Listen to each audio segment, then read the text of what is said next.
My parents yelled, "Pay for your sister's wedding, it's your duty, or disappear forever." And that's exactly the moment I realized they never saw me as family, just a wallet. Stick with me while I share my story, and if it touches you, don't forget to support our channel by hitting that subscribe button, dropping a like, and sharing it with the people you care about.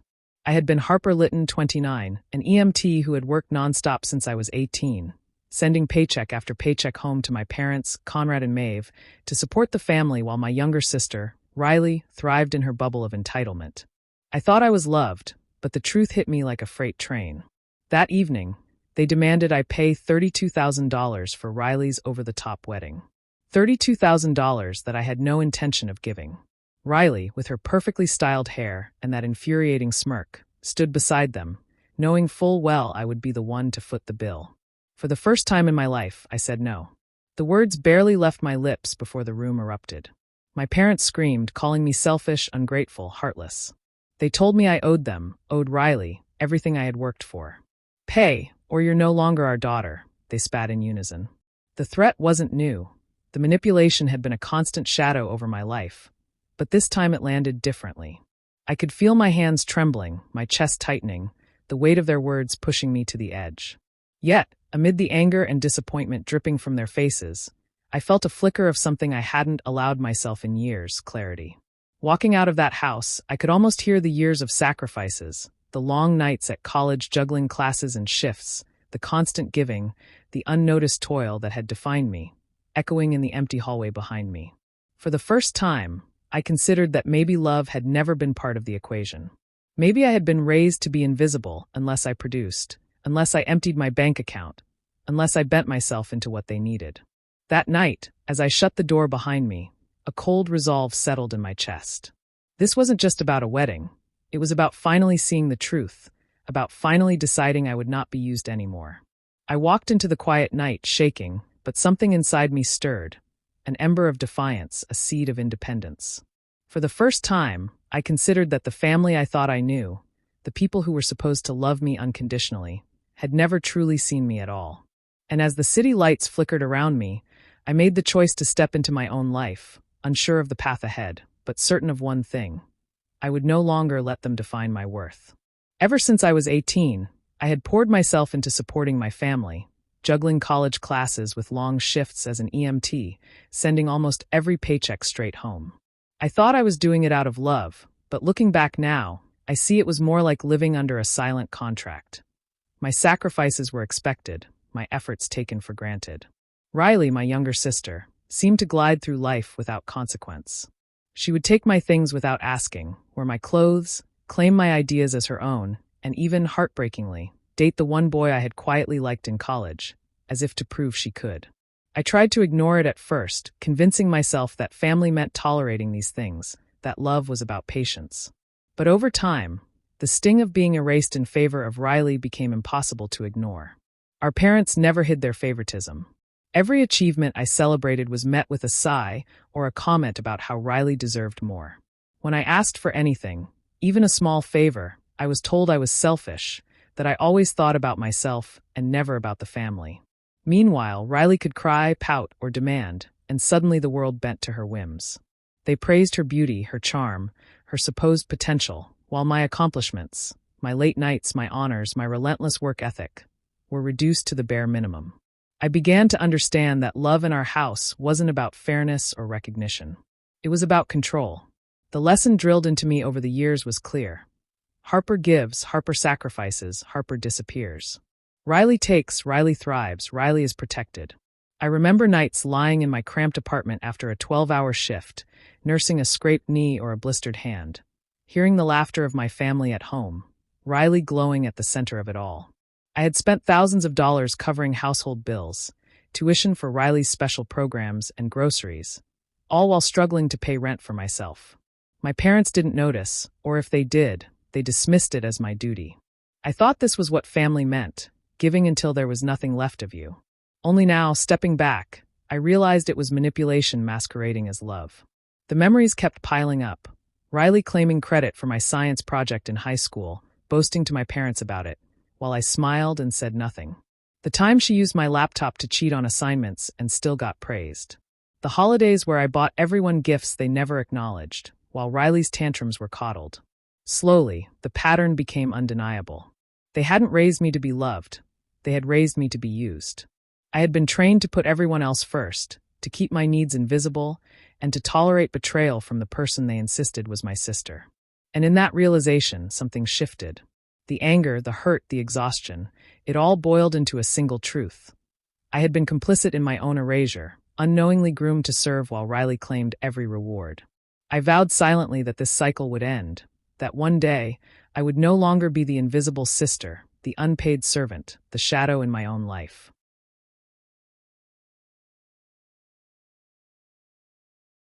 It hit me like a punch to the gut when I opened my mailbox and saw a stack of letters from wedding vendors, all addressed in my name, demanding payment for deposits I hadn't even agreed to.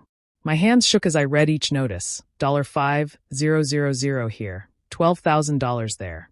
Amounts I had no intention of covering, yet somehow, in their eyes, I was supposed to.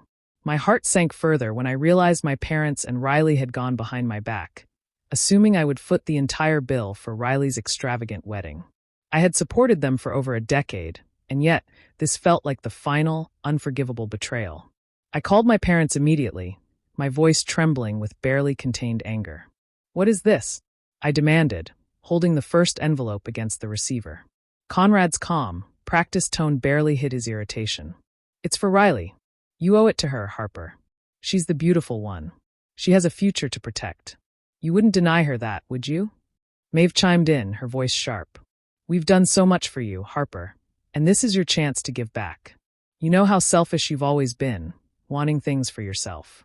I couldn't believe what I was hearing. They weren't apologizing, explaining, or even considering my perspective.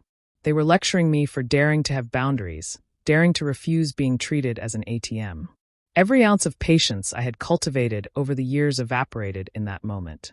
I could hear Riley in the background, her laughter soft but deliberate, the sound of her entitlement ringing in my ears.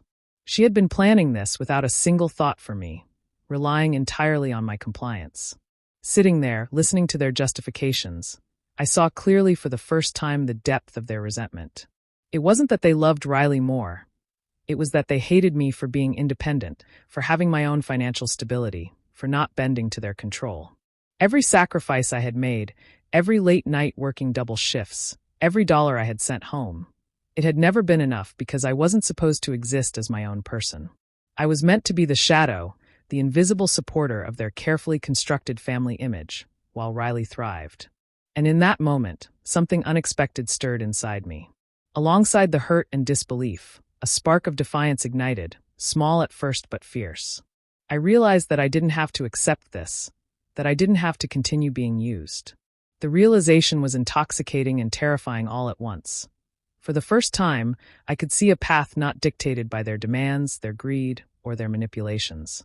I could take control, not just of my money, but of my life. The seed of revenge was planted in that instant, quiet but burning. I wouldn't let them drag me into ruin, wouldn't let Riley walk over me any longer, and I wouldn't allow my parents to treat me like a commodity. This was the line they had crossed, the moment where everything changed. For the first time, I felt something I hadn't felt in years: power. And I knew deep down that I wasn't going to waste it. I couldn't do it anymore. That night, after the shouting, the threats, and Riley's triumphant smirk, I made a decision that felt like both a relief and a betrayal. I cut off my parents completely. I blocked their numbers, deleted their emails, and refused to answer the endless texts demanding payment or apologies. For the first time, I didn't care about being seen as the dutiful daughter or the family's convenient cash source. I packed a small bag and left the house that had always felt like a prison, carrying only what I needed and the anger that had been simmering for years. I moved in temporarily with Jonah Mercer, my co-worker and quiet, steady partner on the ambulance. Jonah had always been kind but unassuming, never overstepping, never judging. Living with him felt like stepping into a different kind of family, one built not on manipulation or expectation, but on mutual respect and trust. He didn't lecture me, didn't demand anything, just let me exist, letting me process in my own time. It was strange at first, feeling so free, yet so vulnerable. Slowly, I began to unpack more than just boxes. I unpacked years of emotional baggage I hadn't realized I was carrying. I realized how much my decisions had been shaped by the trauma of being manipulated and undervalued. Every choice I had made, every sacrifice, had been filtered through the lens of someone trained to be invisible, to put everyone else first, to ignore her own needs. I saw how often I had silenced myself, how often I had let others dictate my worth, believing it was love when it was really control. Jonah became my mirror. He encouraged me to look at my past clearly, without the blur of guilt or obligation. "You weren't selfish for wanting to be seen," he told me one evening as we sat on the balcony after a long shift. "You were human, and they weren't giving you love, they were using you." Hearing it out loud made something inside me shift. It wasn't that I had been unloved. It was that my family had only ever valued me as a resource. The realization stung, but it also released a tension I didn't know I had been holding. For the first time in years, I could breathe without guilt. I could think without wondering if I was doing enough to satisfy people who had never truly seen me. I began to rebuild my sense of self, slowly, quietly, with the support of someone who recognized my worth without needing anything in return. It was healing in its purest form, the kind that doesn't erase the past but lets you stop carrying it as a weight. And in that quiet, safe space, I understood something fundamental. I wasn't unloved. I had been exploited, manipulated, and taken for granted, but my value wasn't defined by their greed or entitlement. I began to imagine a life where I could exist for myself, where I could be seen, heard, and respected. For the first time, I felt what it truly meant to have a real family, one that didn't demand my surrender, but simply valued me for who I was. And that, more than anything, was liberating. I never thought I'd feel anger boil over so fast, but opening my credit report that night made my blood run cold. 2 credit cards, opened years ago in my name, both maxed out. Purchases I had never authorized, designer dresses, luxury vacations, spa packages, all charged to me. My parents had taken advantage of my trust, my steady income, my unwillingness to question them, and Riley had been the main beneficiary. The realization hit me like a sledgehammer. I had been nothing more than financial prey to the people who were supposed to love me unconditionally. The betrayal cut deep. Every birthday gift I had sent, every bill I had quietly covered, every overtime shift I had done thinking I was helping my family. They had used it to justify taking more, to line their pockets while pretending I was being generous. I felt sick, furious, and heartbreakingly foolish all at once. I had given them my life, and they had returned exploitation. Riley's entitled laughter and my parents' smug justifications echoed in my head as I sat down, trembling, thinking about all the years I had silently sacrificed. I knew I couldn't let this stand. I started digging through old bank statements, invoices, and emails, documenting everything. I kept meticulous notes of every payment they had pressured me to make, every gift I had bought for Riley that never earned a thank you, every instance where they had used my identity for their own gain. The more I uncovered, the clearer the pattern became. My entire adult life had been manipulated to serve their desires, all under the guise of family. Finally, I knew I needed professional help. I scheduled an appointment with Elena Brooke, a lawyer I had heard about through a colleague, who specialized in financial abuse and identity theft. Sitting across from her in her sleek office, I felt a mixture of relief and anxiety. As I laid out the evidence, my voice steady despite the knot in my stomach, Elena listened carefully, nodding. "Harper," she said finally, "you have a strong case here. This isn't just about debt, it's identity theft, financial abuse, and systemic exploitation. You've documented it well. You're in a position to demand repayment and take legal action." Hearing it confirmed what I had already suspected but feared, that I had been used for far longer than I realized. There was a path forward, a way to reclaim not just the money that was stolen from me, but my sense of autonomy and dignity. For the first time, the fury that had churned silently inside me for years found direction. I wasn't just hurt, I was armed with the knowledge and the means to fight back. Leaving Elena's office, I felt a strange mix of empowerment and disbelief. The betrayal had been years in the making, but now I had proof, a plan, and someone who could help me turn the tables. My parents and Riley thought I would stay silent, that I would quietly pay off what wasn't mine and continue to be their obedient puppet. They were about to learn the hard truth. I had finally seen the full scope of their exploitation, and I was ready to take control of my life and my finances, once and for all. I couldn't believe the depth of their deception when I uncovered the full extent of the wedding plans. It wasn't just about Riley's vanity or my parents' obsession with appearances. They had schemed for months, calculating every detail to ensure that the guests would foot the bill for the lavish event. Deposits, decorations, catering, the band, even the photographer.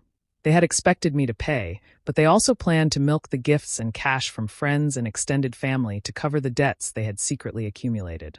It was a calculated trap, designed to keep me drowning in financial obligations while they strutted through life untouched. Riley's involvement made the scheme even worse. She had chosen Trenton Wells, a man whose charm barely concealed his hunger for wealth and control. He wasn't marrying her out of love. He was marrying into a family he assumed was rich and, more importantly, gullible. I saw it clearly in his dismissive glances at my parents and the subtle way he evaluated me when I confronted them about the deposits. He expected Riley to inherit not just material wealth, but also the compliance of a sister who would pay any debt she was told to. The realization made my stomach twist. I had spent over a decade building stability, scrimping and saving, only to have my family try to drag me into ruin with smiles on their faces. Sitting in the quiet of my apartment, I traced the timeline of their planning. Every meeting, every phone call, every financial transaction lined up to show a pattern of manipulation so blatant it almost felt cinematic. I remembered the way they had always positioned Riley as the one with potential, the beautiful one with a future, while I was expected to sacrifice endlessly. And now, they were expecting me to fund a wedding that would benefit them both, with the added humiliation of seeing Trenton profit from my family's blind ambition. The thought made my blood boil. But amidst the shock and anger, a clarity emerged. I didn't have to be a pawn anymore. I didn't have to allow them to continue using me, to treat me like a cash machine while they enjoyed the luxury I had funded. This wasn't just about walking away. It was about ending the cycle, about reclaiming the power they had spent years trying to strip from me. For the first time, I allowed myself to imagine a reality where I controlled the narrative, where my parents' greed and Riley's entitlement didn't define my life or my choices. I made a vow that night. I wouldn't just refuse to pay, I would dismantle the system they had built to exploit me. I would protect myself legally and emotionally, and I would ensure they could no longer count on my compliance. Their plans, their schemes, and their sense of entitlement would no longer touch me. For the first time, I felt a surge of determination so fierce it replaced the fear and guilt I had carried for years. I wasn't a victim. I was Harper Lytton, and I was about to take back everything they had assumed was theirs to control. I spent the next few weeks methodically turning the tables on my family, working closely with Elena Brooke to execute a plan I had imagined countless times in my head, but never thought I would have the courage to carry out. First, we froze the accounts that had been opened in my name, ensuring that no further charges could be made and that the fraudulent balances couldn't grow. Every card, every invoice, every debt that had been piled on me without my consent became a tool in my fight, evidence that I could use to take control of the situation. Elena helped me draft legal notices, formally disputing every fraudulent charge and making it clear that I was reclaiming my rights, my finances, and my life. As the notices went out, the ripple effect was immediate. Wedding vendors who had assumed I would pay began calling my parents directly, asking for verification, demanding payment from the actual account holders. Conrad and Maeve panicked as thousands of dollars in unpaid bills suddenly became their responsibility. The carefully constructed illusion of a perfect, lavish wedding started to crumble in front of them. Caterers canceled, photographers backed out, and even the venue issued a final warning. It was satisfying, but more than that, it was empowering. I was no longer the powerless sister. I was the one pulling the strings. I took things a step further. Elena helped me draft a formal letter cutting all legal ties with my parents, demanding repayment for the identity theft and financial exploitation I had endured for over a decade. I sent it certified mail and waited, knowing the storm would come. Sure enough, the calls started almost immediately.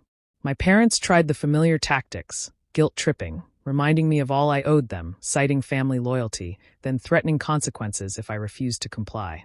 When that failed, they begged, pleading with me to just understand or do the right thing. But I ignored every word. For once, their opinions didn't matter. Their power over me had ended.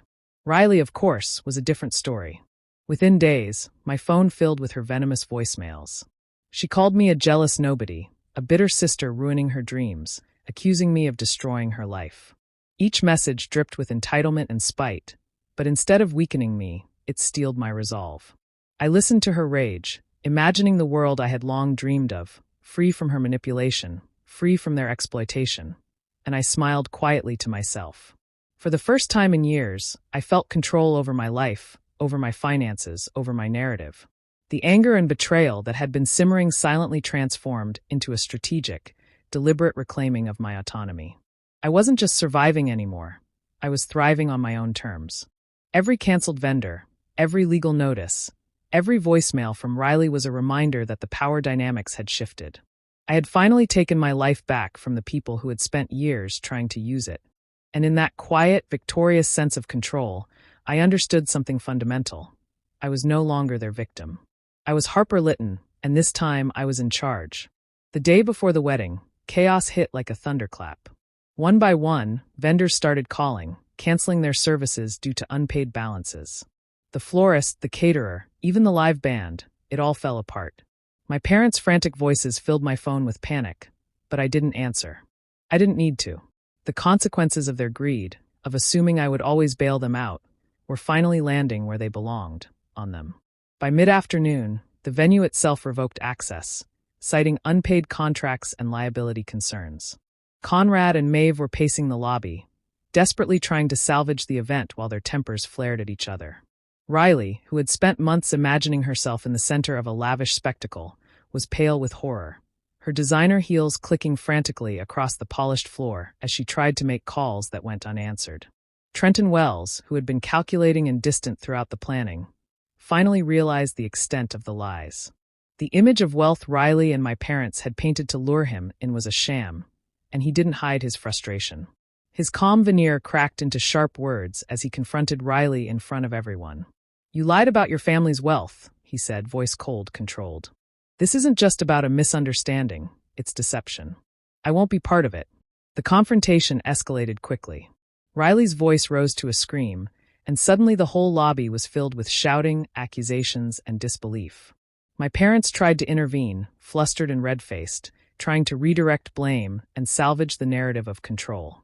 But Riley's panic quickly turned into anger, and in her fury, she revealed the truth without realizing it. Harper was supposed to pay. "She's our backup plan," she screamed, her voice echoing through the hall. The room froze for a moment, then erupted into murmurs and shocked whispers as everyone present realized just how deep the deception ran. In that moment, I felt a strange mixture of vindication and sadness. The chaos wasn't what I had wanted for Riley, but it was the direct result of years of manipulation and entitlement. The wedding, which they had imagined as a pinnacle of luxury and control, had become their own undoing. Trenton, unable to reconcile the betrayal and the public exposure of the truth, made the decision that set the final tone. "I'm calling this off," he announced publicly, his voice carrying through the hall. Cameras, guests, and staff all turned to witness the collapse. Riley's face crumpled, her carefully constructed image shattered in an instant. Through tears and frantic accusations, she turned to me in her mind, blaming me for everything. "You've destroyed my future," she cried, though I wasn't even in the room to hear her. It didn't matter. The wedding was over, the illusion of control obliterated, and my family's plans to exploit me had failed spectacularly. For the first time, I could feel the weight of their manipulation lift. The final act of betrayal they had orchestrated had backfired in the most dramatic, undeniable way possible. I had stayed silent, had let the legal and strategic wheels turn without interference, and now I watched the consequences unfold exactly as they should have. My parents' greed, Riley's entitlement, and their collective arrogance had all led to this explosive, unforgettable collapse. And I finally knew that I was free from it all. I sat across from my parents and Riley in Elena Brooks' office, the tension thick enough to choke on. It was the first time I had seen them since the wedding collapse, and the silence between us carried the weight of years of lies, manipulation, and betrayal. Conrad's eyes darted nervously, Maeve's lips pressed tight, while Riley lounged with a smug confidence that I had long since learned to ignore. The sterile office, the polished desk, the impartial gaze of Elena made it the perfect neutral ground, the perfect stage for the confrontation I had been preparing for months. Conrad started first, his voice wavering between desperation and indignation. "Harper, please, the family needs you. You can't just walk away. We're falling apart without you. You have to save us." Maeve nodded vigorously, tears welling up in her eyes. "You're the only one who can fix this, Harper. We need you." Don't abandon your family now. I listened, letting their pleas wash over me, noting the cracks in their composure, but feeling none of the guilt they hoped to evoke. Riley, of course, had her own demands. Her voice sharp, dripping with entitlement, she leaned forward and spat. You owe me. You've destroyed everything for me, and now I want compensation. For the emotional damage, for everything you've done. I took a deep breath, steadying myself. I had imagined this moment countless times, and now it was real. I wouldn't flinch. Calmly, deliberately, I laid out the evidence. The identity theft, the maxed-out credit cards, the deposits taken without my consent, the years of financial and emotional exploitation. I explained how their favoritism and manipulation had shaped my life, how Riley had stolen from me and taken credit for my efforts, and how my parents had conditioned me to sacrifice endlessly while giving her everything. Elena chimed in, presenting a clear repayment schedule, outlining the legal consequences for each instance of abuse and fraud. It was all there, undeniable, factual, and backed by law. The reaction was immediate and visceral. Conrad and Maeve's faces twisted, the carefully constructed masks of parental concern shattering. Their pleas morphed into accusations. How could you betray us? Maeve shouted, her voice cracking. After everything we've done for you? After all we've sacrificed? Conrad slammed his fist on the table, anger and disbelief bleeding into every word. Riley's smugness faltered, replaced by shock and fury. You've chosen yourself over us. Over me, she yelled, her entitlement laid bare in a way words had never captured before. I simply stood, gathering my bag and straightening my jacket. The rage, the threats, the accusations, they meant nothing anymore. For the first time in my life, I was free from their manipulation, free from their expectations. I walked toward the door, feeling the weight of years of abuse lift with every step. Their shouting followed me, a cacophony of desperation and disbelief, but I didn't turn back. I had reclaimed my life, my dignity, and my power. I had chosen myself, and for the first time, that choice was mine alone. For the first time in years, I felt the weight of freedom settle over me like a warm blanket. The legal battles had ended, the fraudulent debts were cleared, and my name was finally untarnished. I was debt-free, no longer tethered to the financial chains my parents and Riley had tried to impose. There was a strange, exhilarating sense of lightness in waking up without the constant stress of obligations that weren't mine, of feeling the air in my lungs without the invisible hands of manipulation pressing down. News of the fallout traveled quickly through our community. Riley and my parents faced multiple lawsuits, creditors hounding them for payments they had tried to shift onto me, and social consequences that left them isolated and embarrassed. For the first time, the people who had ignored my worth were confronted with the reality of their actions, and I couldn't help but feel a quiet sense of justice. The gossip, the judgment, the exposure, while difficult to watch in its own way, was a stark contrast to the silence and invisibility I had endured for years. Jonah became a cornerstone in this new life of mine. Living with him through the chaotic months of reclaiming control had forged a bond stronger than I had expected. He was steady, unwavering, and remarkably kind without ever being overbearing. Slowly, that bond grew into genuine emotional support, a presence I could lean on without fear of manipulation or hidden agendas. We shared quiet dinners, long walks after late-night shifts, and conversations that didn't end in guilt or judgment. His presence reminded me that healthy, reciprocal relationships were possible, and I felt a warmth I hadn't known in years. Therapy became another lifeline. Sitting in a quiet office, speaking to someone trained to untangle trauma, I began to see patterns I hadn't recognized before. I explored how years of manipulation had shaped my self-perception, how I had learned to diminish my own needs, and how I could reclaim my sense of self beyond the scars left by my family. Slowly, I started to make new friends, people who didn't see me as a caretaker or a source of funds, but as Harper, capable, resilient, and deserving of respect. Happiness didn't appear overnight, and it wasn't flashy or dramatic.